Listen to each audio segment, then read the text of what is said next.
نجیب‌الله برای اولین بار برف ایالت واشنگتن را به چشم خود می‌بیند. او فرزندانش را به تماشای برف اول دعوت می‌کند. نجیب‌الله یکی از آن شخصان است که شاید کسی به نجات یافتنش باور نداشت.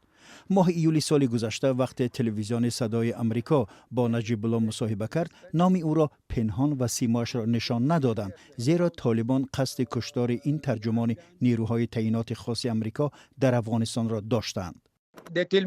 آنها به من گفتند که جای اقامتم را می‌دانند و به نزدم می‌آیند.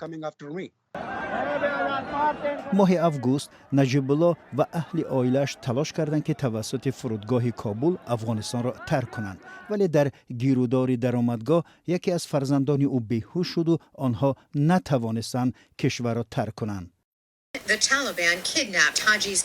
همین طریق نجیب‌الله با 6 عضو عائله‌اش به شهر جلال آباد برگشت.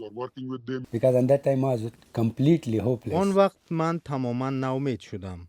ولی فرماندهان سابق نجیب‌الله و یک سازمان جمعیتی از حساب سرمایه خودشان به کمک نجیب‌الله شتافتند. اکنون نجیب‌الله که در پیگرد قرار داشت میبایست 12 پاسگاه را عبور نموده به پایتخت کشور برگردد.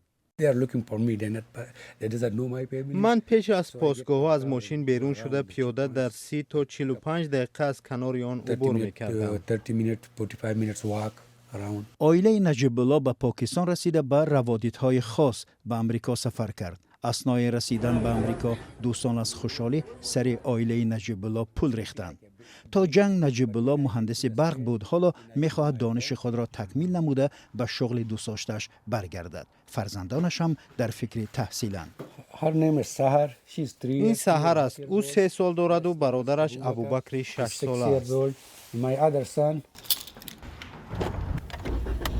فرزندان نجیب‌الله منتظر آغاز سال نو خانه‌شند و خود او مجوز رانندگی دریافت نموده میتواند آزادانه بی خوف و خطر ماشینش را راند و در فکر آینده بهتر برای خود و اهل عائله شود.